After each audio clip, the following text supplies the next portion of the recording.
Please welcome Tyler White, Senior in North Portland.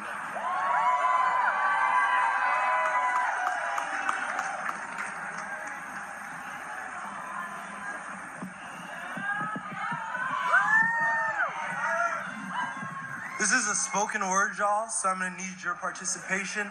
If you feel something, say it. If you have some emotion, say it, let it be known. A letter to my unborn son.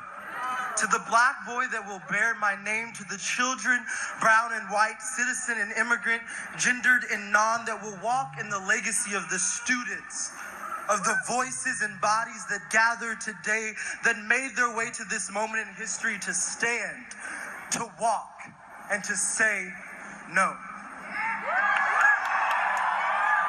A letter to my son. There was once a time where bullets were exchanged instead of words, where heads ducked under tables, teachers instructed in the tone of the 100 of lives lost, on where to hide, on how to defend, on how to prepare for the inevitable. A time where the gatekeepers of our society had their hands in the pockets of those more concerned with the rhetoric of the Second Amendment and not the seconds it takes to kill. A letter to my son. A realization that the beauty that makes his skin glimmer like the space between the constellations will be an unescapable mark of a target imprinted onto his back, stamped onto his foot, and tied to the bag that will hopefully never bear his name. A letter to my son. Days when hate spilled like honey from a fallen hive, poured over the earth with drizzles so sweet that when it stuck, we could not wipe it away. It crystallized upon us and left us loving every soundbite, Twitter feud, and news segment.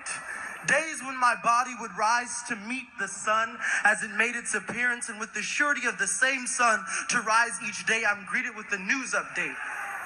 Breaking news. 2 dead in bombings in Austin.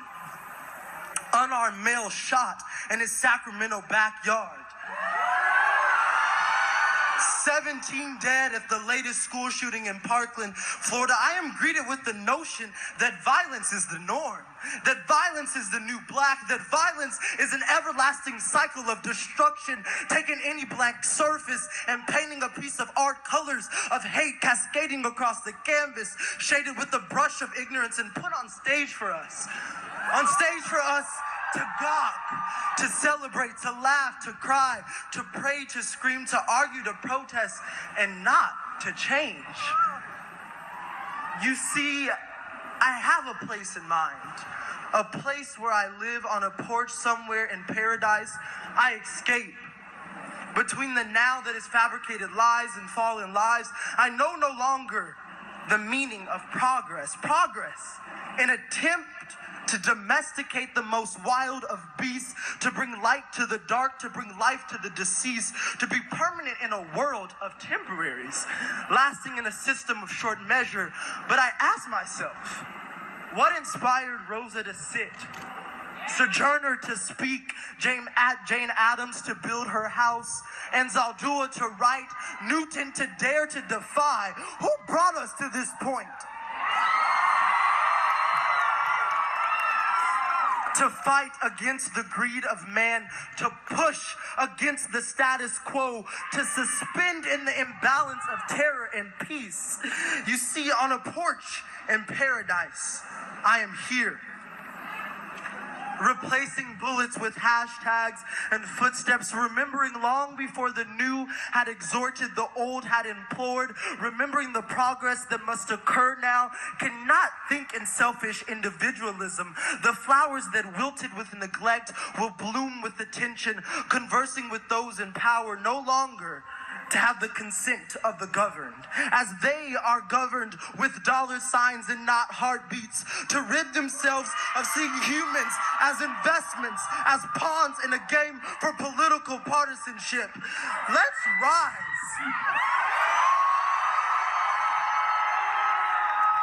and declare that children be our stakeholders, that our local communities must stand up to stop this, that young people pioneer our futures, set forth a course in uncharted waters, to live in a world where this is the norm. This is the norm. The power of dissent, the power of the people, the power to say no. The time is now, our time to rise with the passion so ignited, all opposition bent to its devotion. It will engulf in spirit, surround us in mind, and push us in action to my son.